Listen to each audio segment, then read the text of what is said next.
وہ جو تمام روئے زمین کا شہنشاہ ہے، اس قدوس نام میں آپ سب کو ایک مرتبہ پھر آج صبح کا پاسٹر سرفراز رحمت کی طرف سے آپ کو سلام پہنچے۔ آج ہم زبور 47 کی طرف پڑھیں گے، اور یہ زبور 47 بھی بہت ہی زبردست اور بابرکت زبور ہے، جس کے وسیلہ سے آج ہم خداوند کے مہیب اور قدرت والا ہونے اور ایک خاص قوم بنی اسرائیل کا خدا ہونے کے وسیلہ سے ہم اس بات کو جانیں گے کہ دنیا میں بہت سے خدا ہیں، لیکن کیوں خدا اپنے آپ کو یعقوب کا خدا کہہ کر پکارتا ہے، اسرائیل کا خدا کہہ کر پکارتا ہے، ابراہیم، اسحاق اور یعقوب کا خدا کہہ کر پکارتا ہے؟ کیونکہ قوموں نے اپنے طور پر کئی خدا بنا رکھے ہیں، تو لہٰذا خدا اپنے آپ کو اسرائیل کا خدا، یعقوب کا خدا یا ابراہیم اور اسحاق کا خدا کہہ کر اس لیے پکارتا ہے تاکہ ہم اپنے خداوند کو ریکگنائز کریں کہ جس خدا کی ہم عبادت کر رہے ہیں کیا وہ ٹرو گاڈ ہے بھی کہ نہیں ہے۔ اس لیے آئیے بائبل مقدس میں سے کلام خدا کو دیکھیں۔ زبور 47 کی پہلی آیت میں لکھا ہے، اے سب امتوں تالیاں بجاؤ، خدا کے لیے خوشی کی آواز سے للکارو، کیونکہ خداوند تعالیٰ محیب ہے، وہ تمام روئے زمین کا شہنشاہ ہے۔ وہ امتوں کو ہمارے سامنے زیر کرے گا، امتوں کو، قوموں کو ہمارے سامنے کیا کرے گا؟ زیر کرے گا، اور قومیں ہمارے قدموں تلے ہو جائیں گی، قومیں ہمارے قدموں تلے ہو جائیں گی۔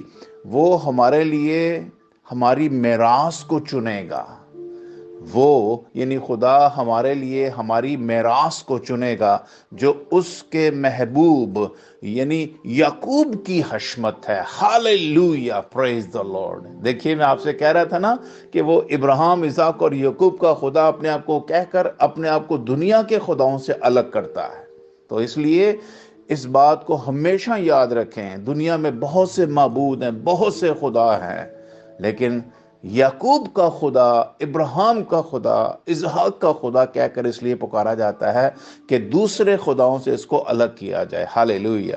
تو اس لیے لکھا ہے جو اس کے محبوب یعنی یعقوب کی حشمت ہے، اس کا جو ہے وہ خدا جو ہے وہ اس کی حشمت ہے، اس کی بزرگی ہے، اس کی قدرت ہے، اس کا جلال ہے، اس کا چھڑانے والا، اس کا بچانے والا، اس کا رب، اس کا جو ہے وہ بچانے والا ہے۔ اس لیے وہ کہتا ہے یعقوب کی حشمت ہے، اس کی خوشی ہے، اس کی شادمانی ہے۔ ہاللیلویا۔ اور لکھا ہے خدا نے بلند آواز کے ساتھ، خدا نے نرسنگے کی آواز کے ساتھ صعود فرمایا ہے۔ ہو ہاللیلویا۔ جب وہ ہمارے لیے اپنی میراث کو چن دے گا اور جب وہ اپنی حشمت یعقوب کو دکھائے گا، تو پھر کلام میں لکھا ہے کہ وہ آسمان پر نرسنگے کی آواز کے ساتھ صعود فرمائے گا، یعنی وہ واپس اپنے تخت پر چلا جائے گا۔ اور یہ کہاں لکھا ہوا ہے؟ آئیے بائبل مقدس میں سے تھوڑا سا مطالعہ کرتے ہیں، اور یہ عبرانیوں کے نام پولس رسول کا خط ہے، اور پہلے ہی باب کے اندر اس کا ذکر ہے۔ آئیے خدا کے کلام سے پڑھتے ہیں۔ خدا کا کلام اس کے بیٹے کے وسیلہ سے جب ہم پر نازل ہوا، تو پھر جو یعقوب کی حشمت ہے اس نے اپنا قوی بازو دکھا کر ہمارے لیے جو ہے وہ نجات کو مہیا کیا، اور بائبل مقدس میں جیسے ہم نے پڑھا ہے کہ وہ ہماری میراث کو چنے گا، وہ ہماری میراث کو چننے کے بعد آسمان پر دوبارہ باپ کے تخت پر چلا گیا۔ آئیے دیکھتے ہیں۔ اگلے زمانے خدا نے باپ دادا سے حصہ بہ حصہ اور طرح بطرح نبیوں کی معرفت کلام کر کے اس زمانہ کے آخر میں ہم سے بیٹے کی معرفت کلام کیا، جسے اس نے سب چیزوں کا وارث ٹھہرایا، اور جس کے وسیلہ سے اس نے عالم بھی پیدا کیے، اور اس کے جلال کا پرتاؤ کون؟ بیٹا، باپ کے جلال کا پرتاؤ، اور اس کی ذات کا نقص یعنی اس کی ہو بہو پرسنالٹی، جیسا خدا ہے ویسا ہی بیٹا خدا ہے۔ ہاللیلویا۔ نقش ہو کر سب چیزوں کو خدا کا بیٹا یسوع اپنی قدرت کے کلام سے سنبھالتا ہے، اور گناہوں کو دھو کر، سب سے بڑی بات، جو اس نے ہماری میراث ٹھہرائی ہے نا، ہماری میراث کو چنا ہے، وہ یہ چنا ہے کہ اب ہم پردیسی اور مسافر نہیں رہے، گناہگار بھی نہیں رہے، اب ہم لاسٹ شیپ یعنی کھوئی ہوئی بھیڑ بھی نہیں رہے ہیں، بلکہ خداوند نے ہمیں لاسٹ شیپس میں چن کر ہمیں دوبارہ اپنے غلے میں شامل کر لیا ہے، اور پھر ہمیں کیا کر دیا ہے، عالم بالا پر جب اس نے گناہوں کو دھو دیا تو پھر وہ دوبارہ عالم بالا پر اپنے باپ کی دائنی طرف جا کر بیٹھ گیا ہے۔ ہاللیلویہ۔ تو یہاں پر لکھا ہے کہ وہ مدح سرائی کرو، کیونکہ خداوند جو ہے وہ اپنے تخت پر دوبارہ کیا ہو گیا ہے، صعود فرما چکا ہے، واپس چلا گیا ہے۔ مدح سرائی کرو، خدا کی مدح سرائی کرو، مدح سرائی کرو، ہمارے بادشاہ کی مدح سرائی کرو، کیونکہ خدا ساری زمین کا بادشاہ ہے۔ ہاللیلویہ۔ خدا ساری زمین کا بادشاہ ہے۔ عقل سے مدح سرائی کرو، خدا قوموں پر سلطنت کرتا ہے، خدا اپنے مقدس تخت پر بیٹھا ہے۔ ہاللیلویہ۔ ابھی میں نے پڑھ کے آپ کو بتایا ہے کہ خدا یسوع مسیح نے زمین پر ہماری میراث کو چنا اور پھر صعود فرمایا، اس زمین سے چلے گئے، اور پھر وہ بہت جلد واپس آنے والے ہیں، اس لیے وہ اپنے مقدس تخت پر واپس بحال ہو گئے، وہاں بیٹھ گئے، کیونکہ اس نے کہا میں دنیا پر غالب آیا ہوں۔ اور چھٹے کلمے میں یسوع کہہ کر گیا ہے اٹ از فنشڈ، جو کام میں زمین پر کرنے آیا تھا میں نے اس کو پورا کر کے خدا کا جلال ظاہر کر دیا ہے، اس لیے اب میں اپنے باپ کے پاس واپس جاتا ہوں، اور جب تمہارے لیے جگہ تیار ہو جائے گی میں تمہیں واپس لینے کے لیے آؤں گا۔ ہاللیلویہ۔ اور لکھا ہے امتوں کے سردار اکٹھے ہوئے ہیں تاکہ ابراہیم کے خدا کی امت بن جائیں، ابراہیم کے خدا کی امت بن جائیں۔ دیکھیں خدا اپنے آپ کو کیٹاگوریکلی دنیا کے خداؤں سے الگ کرتا ہے، تو ہمیں بھی الگ کرنا چاہیے۔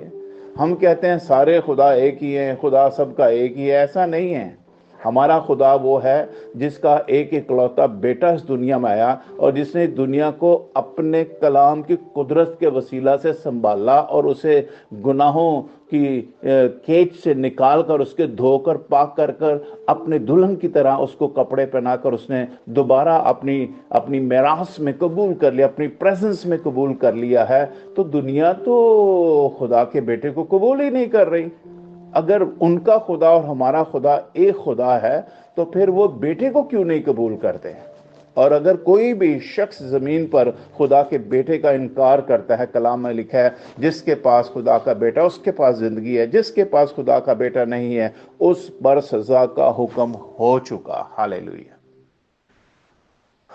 یوحنا کی انجیل میں لکھا ہے کہ خداوند ہم تیرے کام انجام دینا چاہتے ہیں، یہ ہم کیا کریں کہ تیرے جیسے کام انجام دے، یا ہم خدا پر ایمان لے آئیں؟ اس نے کہا خدا کا کام یہ ہے کہ جسے اس نے بھیجا ہے یعنی بیٹے پر ایمان لاؤ، یہی خدا کا کام ہے۔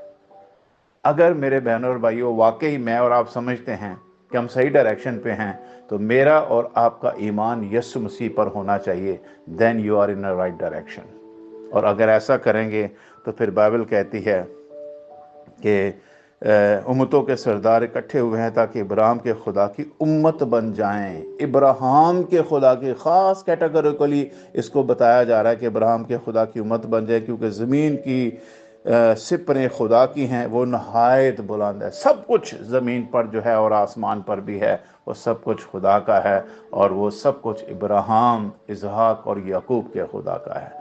God bless you all. اپنا خیال رکھیے اور آج کے کلام سے برکت پائیے، سنیے اور دوسروں تک بھی اس میسج کو بھیجیں، کیونکہ جب آپ یہ میسیجز جو یوٹیوب کے اوپر ہمارے میسیجز چل رہے ہیں، کائنڈلی ان میسیجز کو لیجئے اور اپنے فرینڈز اور اپنے جو آپ کے دوست ہیں ان تک بھیجئے، اپنے رشتہ داروں کو بھیجئے، تاکہ یہ زیادہ سے زیادہ لوگوں تک یہ کلام پہنچے اور آپ کا حصہ بھی آسمان کی بادشاہی میں ایک گڈ نیوز پھیلانے والے کے حصے میں آئے، تاکہ آپ بھی بابرکت ہو سکے۔ God bless you all. اپنا خیال رکھیے۔ Bye bye.